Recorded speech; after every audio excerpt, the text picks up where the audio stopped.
Se sentir perdu face à l'état actuel du mariage est une émotion partagée par beaucoup.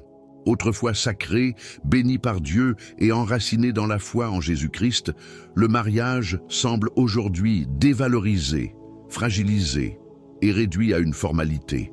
Les statistiques sont préoccupantes. Plus de la moitié des unions échouent en Europe, laissant des millions de familles souffrir en silence. Mais qu'est-il advenu de cet amour inébranlable mentionné dans la Bible? N'était-il pas destiné à refléter l'union parfaite entre Christ et son Église? Dans cette vidéo, je vais partager avec vous des vérités spirituelles qui peuvent restaurer votre mariage et rétablir la bénédiction divine dans votre vie conjugale. Il est encore possible de bâtir un mariage solide, fondé sur la foi et les enseignements de Dieu. Ne quittez pas cette vidéo, car ce que vous découvrirez pourrait changer votre vie à jamais. Êtes-vous prêts? Alors écoutez attentivement, car il est temps de transformer la manière dont nous vivons le mariage. Le mariage, institué comme une alliance sacrée par Dieu, traverse aujourd'hui une crise sans précédent. Cette crise est un reflet d'un éloignement des valeurs fondamentales qui définissent l'union spirituelle et sacrée entre un homme et une femme. Depuis toujours, le sacrement du mariage, tel qu'établi dans les Écritures, a été un pilier de la société, non seulement comme institution, mais aussi comme symbole de l'alliance divine. Pourtant, dans un monde moderne où tout semble éphémère, le mariage a été réduit à une simple formalité légale, dépouillée de sa profondeur spirituelle.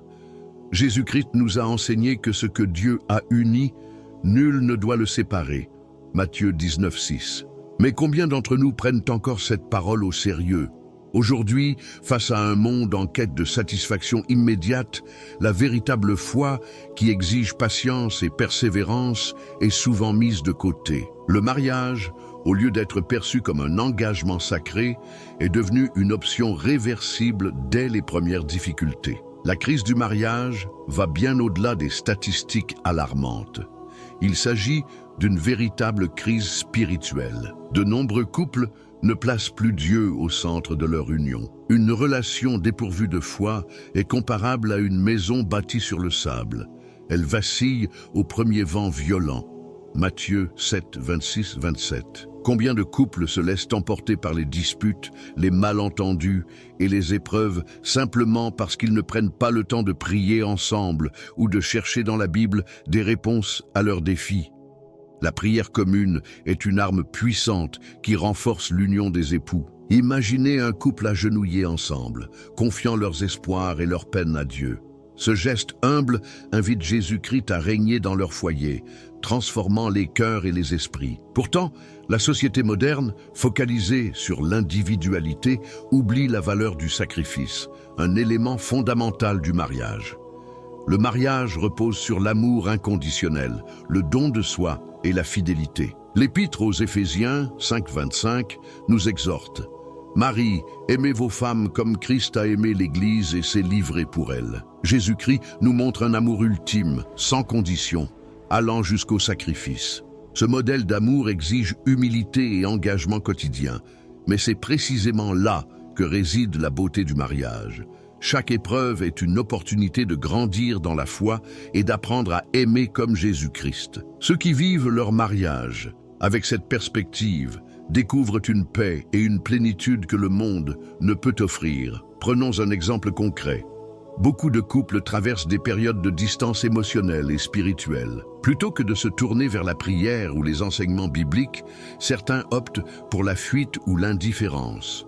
Pourtant, des passages comme 1 Corinthiens 13, 4, 7, qui décrit l'amour véritable comme patient, humble et bienveillant, offrent des clés essentielles pour surmonter ces défis. Relire ces versets peut inspirer un couple à réévaluer ses manquements et à travailler ensemble pour renforcer leur union. Parfois, de petits gestes simples, comme écrire une lettre d'amour, offrir une prière commune ou dire « je t'aime » avec sincérité, suffisent à raviver un amour qu'on croyait perdu.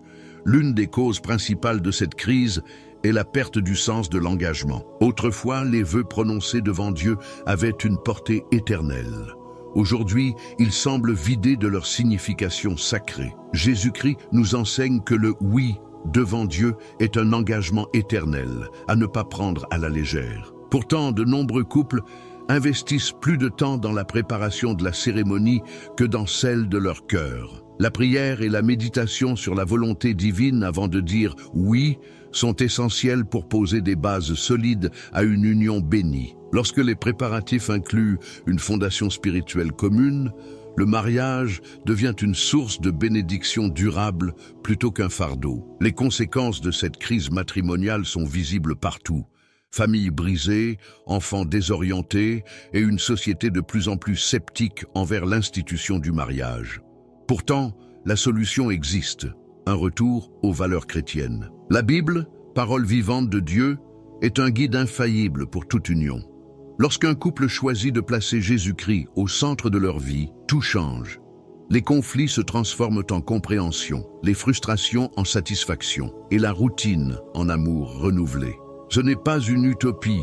Des milliers de couples ont fait ce choix et témoignent qu'avec Dieu, tout est possible. Ainsi, même en pleine crise, il est encore temps de restaurer le mariage comme une alliance sacrée et bénie. Le mariage n'est pas une fatalité, c'est un appel, un cri silencieux pour revenir aux fondations sacrées de cette union établie par Dieu. Cet engagement, autrefois sanctifié et empreint de foi, demande à être redécouvert dans toute sa beauté et vécu avec espérance. Là où Dieu réside, il y a toujours une voie de rédemption, de guérison et d'amour. Pourtant, les statistiques contemporaines sont troublantes. Aux États-Unis, environ 39% des mariages se terminent par un divorce. Derrière ces chiffres se cachent des familles éclatées, des cœurs brisés et des enfants en quête de stabilité. En Europe, la situation est encore plus préoccupante. En France et en Espagne, plus de 55% des mariages échouent, tandis qu'en Allemagne, près de 40% aboutissent à une séparation. Ces données illustrent une perte collective de la véritable signification de l'engagement devant Dieu. Le mariage n'est pas qu'un simple accord contractuel entre deux personnes. Il s'agit d'une alliance sacrée où Jésus-Christ est appelé à demeurer au centre. Lorsque cette alliance est réduite à une formalité, elle devient vulnérable face aux défis de la vie. Cette fragilité reflète une société qui a délaissé la foi pour des valeurs superficielles. Pourtant, dans les Écritures, le mariage est présenté comme une fondation solide. Jésus-Christ, dans Matthieu 7, 24-25, compare celui qui écoute et applique sa parole à un homme bâtissant sa maison sur le roc. Même face aux vents violents et aux tempêtes, cette maison reste debout. De la même manière, un mariage ancré dans la foi et les enseignements bibliques est capable de résister aux tempêtes de la vie. Mais dans une culture qui valorise la gratification immédiate plutôt que le sacrifice, il n'est pas surprenant de voir ces unions se fragiliser. Dieu n'a jamais promis que le mariage serait facile, mais il a assuré sa présence pour soutenir ceux qui s'engagent avec foi. Ignorer ces chiffres serait une erreur, car derrière chaque pourcentage, il y a des visages, des histoires et des opportunités manquées de vivre un amour comme Dieu l'a voulu. En France, par exemple, un couple sur deux choisit de se séparer après quelques années seulement. Cela pose une question fondamentale. Où est passé l'engagement? Dans Genèse 2, 24, il est écrit que deux deviennent une seule chair. Cet engagement dépasse la simple promesse humaine pour devenir un pacte devant Dieu. Lorsque Jésus-Christ est écarté de l'équation, la fondation spirituelle s'effrite, laissant place à la solitude, à la rancune et au désespoir. Pourtant, il n'est jamais trop tard pour raviver la profondeur de cette alliance sacrée. Le chemin de retour commence par la foi, la prière et l'étude des enseignements bibliques. Dans ce contexte, la société moderne est confrontée à un paradoxe. Alors que les hommes et les femmes cherchent désespérément l'amour, ils semblent prêts à abandonner leurs relations au moindre obstacle. La facilité avec laquelle un mariage peut être dissous aujourd'hui contribue à cette mentalité. Mais qu'en dit la Bible? Dans Matthieu 19, 8, Jésus rappelle que la séparation n'était pas dans le plan initial de Dieu. Le divorce est apparu à cause de la dureté du cœur humain. En réalité, le véritable problème est spirituel. Les couples n'invitent plus Dieu à transformer leur cœur. Le pardon, la patience et l'amour inconditionnel sont souvent remplacés par l'orgueil et l'impatience. Pourtant, dans un mariage centré sur la prière, ces vertus redeviennent possibles. Ces statistiques ne doivent pas être perçues comme une fatalité, mais comme un appel à redécouvrir la puissance de l'amour chrétien. Chaque chiffre représente une famille, des enfants marqués par les conséquences de la désunion. Combien d'enfants grandissent sans l'exemple d'un foyer uni?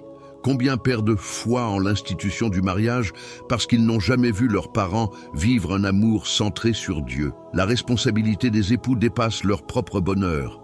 Elle s'étend aux générations futures. Psaume 127, 3 enseigne que les enfants sont un héritage du Seigneur.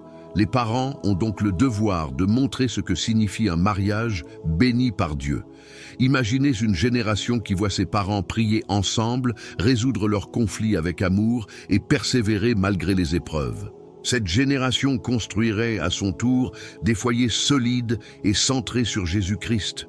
Cependant, il ne suffit pas de déplorer les statistiques. Il faut agir. Les églises, les communautés chrétiennes et les familles ont un rôle central à jouer dans cette crise. Il est temps de revenir à une vision biblique du mariage, où Dieu occupe la première place. Cela commence par l'éducation spirituelle des couples, bien avant leur union. La préparation prénuptiale, par exemple, devrait inclure non seulement la beauté du mariage, mais aussi les défis qu'il implique. Les jeunes couples doivent comprendre que le mariage n'est pas une quête de bonheur personnel, mais un chemin de sanctification. Avec Dieu comme fondation, chaque tempête devient une opportunité de croissance. Finalement, les statistiques mondiales, aussi alarmantes soient-elles, ne sont pas une condamnation. Elles sont un signal d'alarme, une invitation à reconstruire les mariages sur le roc de la foi. Ces chiffres devraient nous inspirer à agir avec détermination et foi. Le mariage est un don précieux de Dieu et il mérite d'être vécu avec sérieux, amour et engagement. Jésus-Christ a montré l'exemple parfait d'un amour qui pardonne, persévère et triomphe des épreuves. Chaque couple a le potentiel de vivre un amour qui reflète cette vérité divine. Transformer son mariage en invitant Dieu à en prendre le contrôle est une réalité puissante et accessible. Oui, les chiffres peuvent sembler décourageants, mais là où la foi demeure, les mariages renaissent, les familles se réconcilient et l'amour triomphe. C'est dans cette vérité que repose l'espoir pour notre société. Il est attristant de constater que le mariage, autrefois perçu comme une alliance sacrée devant Dieu, est aujourd'hui souvent réduit à un simple contrat temporaire. Cette banalisation découle d'un changement profond dans les mentalités de notre société moderne. Ce qui devrait être un engagement empreint de foi, d'amour et de persévérance a perdu sa valeur spirituelle. Aujourd'hui, beaucoup considèrent le mariage comme une étape parmi tant d'autres, dépourvue de réelle signification. Mais que dit la Bible ? Genèse 2, 24 nous rappelle « L'homme quittera son père et sa mère, s'attachera à sa femme, et ils deviendront une seule chair. » Ce passage souligne la profondeur spirituelle de cette union voulue par Dieu. En ignorant cette vérité, les couples fragilisent dès le départ la base même de leur relation. L'une des raisons de cette banalisation est la facilité avec laquelle on divorce aujourd'hui. Autrefois, le mariage était une décision mûrement réfléchie et spirituellement préparée. Aujourd'hui, il est souvent traité comme une expérience réversible. Pourtant, l'amour, selon la Bible, n'est pas une émotion passagère, mais une décision quotidienne, celle d'aimer malgré les imperfections et les difficultés. Prenons l'exemple de Jésus-Christ, qui a aimé l'Église au point de se livrer pour elle. Éphésiens 5, 25 nous exhorte « Maris, aimez vos femmes comme Christ a aimé l'Église, et s'est livré lui-même pour elle. » Cet amour est sacrificiel, patient et éternel. Lorsque Dieu est absent du mariage, cet amour devient difficile, voire impossible, à vivre. Les querelles prennent le dessus, l'orgueil s'installe, et les promesses faites à l'autel sont rapidement oubliées. Un autre facteur clé de la fragilité des mariages actuels est la négligence de la préparation spirituelle. Beaucoup de couples se concentrent sur les aspects matériels de la cérémonie, la robe, les invités, le banquet, et oublient l'essentiel: préparer leur cœur. Un mariage sans préparation spirituelle est comme un navire sans gouvernail, incapable de traverser les tempêtes de la vie. Jésus enseigne, dans Matthieu 7, 24-27, l'importance de bâtir sur des fondations solides. Un couple qui apprend à prier ensemble, à lire la parole de Dieu et à rechercher sa volonté pour leur union, bâtit son mariage sur le roc inébranlable qu'est Dieu. Cela ne signifie pas que les difficultés disparaîtront, mais que le couple disposera des outils nécessaires pour les surmonter. Prenons un exemple concret, des époux confrontés à des difficultés financières. Un mariage sans Dieu pourrait sombrer dans la peur, la colère ou le reproche. Mais un couple qui place Jésus-Christ au centre se tournera vers lui dans la prière, demandant sa provision et sa direction. Cette union dans la foi transforme les défis en opportunités de croissance. Comme le rappelle Philippiens 4, 19, « Mon Dieu pourvoira à tous vos besoins selon sa richesse, avec gloire en Jésus-Christ. » Voilà la différence entre un mariage ordinaire et une alliance sacrée vécue selon les plans de Dieu. La banalisation du mariage a également des conséquences profondes sur la famille et la société. Lorsque les couples divorcent sans réfléchir aux implications spirituelles et familiales, ce sont souvent les enfants qui souffrent le plus. Combien grandissent dans des foyers désunis, perdant confiance dans l'institution même du mariage. Pourtant, Dieu a conçu le mariage comme un cadre sacré pour élever les enfants dans la foi. Psaume 127 nous enseigne que les enfants sont un héritage du Seigneur. Ainsi, chaque mariage béni par Dieu a pour mission de transmettre foi, amour et valeurs chrétiennes aux générations futures. Les parents qui prient ensemble, persévèrent dans les épreuves et mettent Dieu au centre, offrent à leurs enfants un exemple puissant de foi et d'amour véritable. Un autre obstacle majeur est l'influence des médias et des idéologies modernes, qui présentent souvent le mariage comme dépassé ou inutile. La cohabitation sans engagement est souvent valorisée, créant l'illusion que l'amour peut exister sans don total de soi. Pourtant, l'amour véritable exige un engagement entier et sincère. Jésus-Christ, dans son amour pour nous, ne s'est pas donné à moitié. Il s'est livré totalement, par amour. Dans un mariage, cet amour total devient possible lorsque les époux suivent l'exemple du Christ. Les couples qui rejettent cette vérité se privent d'une bénédiction immense, car là où Dieu est présent, même les épreuves renforcent l'union. Pour contrer cette banalisation, il est urgent de restaurer au mariage sa valeur sacrée. Les églises, les familles et les communautés chrétiennes ont un rôle clé à jouer.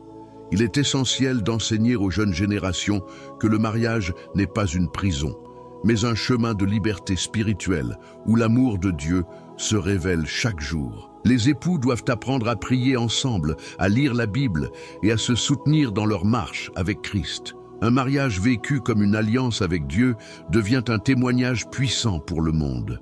Il démontre que l'amour véritable, fidèle et éternel est encore possible lorsqu'il est ancré dans la foi. La banalisation du mariage n'est pas une fatalité. C'est un défi lancé à chaque chrétien pour témoigner de la beauté de cette union sacrée. Ensemble, en remettant Dieu au centre de nos relations, nous pouvons redonner au mariage sa véritable signification, un don divin destiné à refléter l'amour éternel de Christ pour son Église. Dans un monde où le mariage est souvent pris à la légère, il est impératif de redécouvrir son essence sacrée telle que voulue par Dieu. Cette union, bien plus qu'un engagement humain, est une alliance spirituelle profonde nécessitant une préparation solide, enracinée dans la prière et la foi. Trop de couples se lancent dans cette aventure sans comprendre les implications spirituelles et émotionnelles qu'elle implique. Pourtant, la Bible enseigne que l'on ne peut bâtir une maison sans une fondation solide. Luc 6, 48. Ainsi, la préparation au mariage devient cette fondation essentielle, capable de soutenir le couple face aux tempêtes inévitables de la vie. Les églises ont un rôle crucial à jouer dans cette démarche. Leur mission ne se limite pas à la célébration des unions, mais s'étend à l'accompagnement spirituel des futurs époux. Il s'agit de leur transmettre les outils nécessaires pour vivre leur mariage selon les principes de Jésus-Christ. La catéchèse prénuptiale, loin d'être un simple formalisme, est un temps d'apprentissage, de réflexion et de croissance spirituelle. Elle enseigne que l'amour véritable ne repose pas seulement sur les émotions, mais sur une décision quotidienne de se donner à l'autre dans la foi. Comme le rappelle Éphésiens 4, 2, 3, les époux sont appelés à vivre avec humilité, douceur et patience, à se supporter mutuellement dans l'amour. Un aspect fondamental de cette préparation réside dans l'apprentissage de la prière commune. Sans prière, comment un couple peut-il espérer traverser les moments de doute ou surmonter les épreuves? La prière devient le ciment de leur relation, les recentrant continuellement sur Jésus-Christ, source de tout amour véritable. Cette habitude spirituelle, instaurée dès les premiers jours, renforce le lien conjugal et offre une boussole pour naviguer dans les eaux tumultueuses de la vie. La préparation permet également d'aborder les réalités concrètes du mariage, souvent idéalisées ou méconnues. Combien de jeunes mariés découvrent, parfois avec surprise, que le mariage exige du travail, de la patience et de la persévérance. L'histoire biblique d'Abraham et Sarah illustre parfaitement cette réalité. Bien qu'ils aient traversé des épreuves, leur foi en la promesse de Dieu les a maintenus unis. Genèse 21, 1, 2. Leur exemple montre que les promesses divines se réalisent dans la patience et l'obéissance. De même, un couple bien préparé saura transformer chaque difficulté en une occasion de croissance spirituelle, renouvelant sa confiance en Dieu. Cette vision chrétienne du mariage, loin des illusions propagées par la société moderne, devient un pilier pour construire une union durable. La catéchèse prénuptiale enseigne également l'importance du pardon et de la communication, des éléments essentiels dans une relation conjugale. Dans tout mariage, des erreurs sont inévitables, des mots peuvent blesser, et des conflits surgissent. Mais la Bible nous exhorte, dans Colossiens 3,13, à nous supporter les uns les autres et à nous pardonner comme Christ nous a pardonnés. Apprendre à pratiquer ce pardon et à dialoguer avec bienveillance est un des enseignements les plus précieux de la préparation au mariage. Ces compétences spirituelles permettent de dépasser les conflits et de renforcer les liens, transformant chaque épreuve en une opportunité d'aimer davantage. Cependant, la préparation au mariage ne concerne pas seulement les futurs époux, mais également leur entourage. Les familles et les communautés chrétiennes jouent un rôle de soutien indispensable. Un couple fait partie intégrante du corps du Christ et l'Église, en tant que communauté, doit les entourer de prières et d'encouragement. Galates 6,2 rappelle « Portez les fardeaux les uns des autres et vous accomplirez ainsi la loi de Christ ». Cette solidarité spirituelle renforce non seulement le couple, mais également la communauté tout entière. Un mariage sans préparation spirituelle est comme une maison construite sur le sable, vulnérable aux épreuves et aux tempêtes. Matthieu 7, 26, 27. En revanche, un couple qui s'est préparé dans la prière et l'étude des Écritures bâtit son union sur le roc inébranlable qu'est Dieu. Imaginez deux époux qui, dès les premiers jours de leur mariage, instaurent l'habitude de prier ensemble, de lire la Bible et de partager leurs aspirations et leurs craintes. Ces gestes simples mais puissants deviennent des fondations solides qui soutiennent leur relation à travers les années. En définitive, la catéchèse et la préparation au mariage ne sont pas des options, elles sont des outils indispensables pour redonner au mariage sa valeur sacrée. Elles rappellent au couple que leur union est une mission confiée par Dieu, un engagement spirituel enraciné dans l'amour du Christ. Les futurs époux ne sont pas seuls dans cette aventure. Avec la bénédiction de Dieu, armés de sa parole et de la prière, ils avancent avec confiance. En rétablissant l'importance de la préparation spirituelle, l'Église peut restaurer le mariage comme une alliance sacrée, un reflet vivant de l'amour du Christ pour son Église. Là où Jésus-Christ est présent, l'amour triomphe, les unions s'épanouissent et la foi illumine chaque aspect de la vie conjugale. L'amour conjugal, tel que Dieu l'a voulu, reflète une réalité profonde. Il doit être à l'image de l'amour sacrificiel de Jésus-Christ. Cet amour n'est ni temporaire ni conditionnel. Il est éternel, fidèle et désintéressé.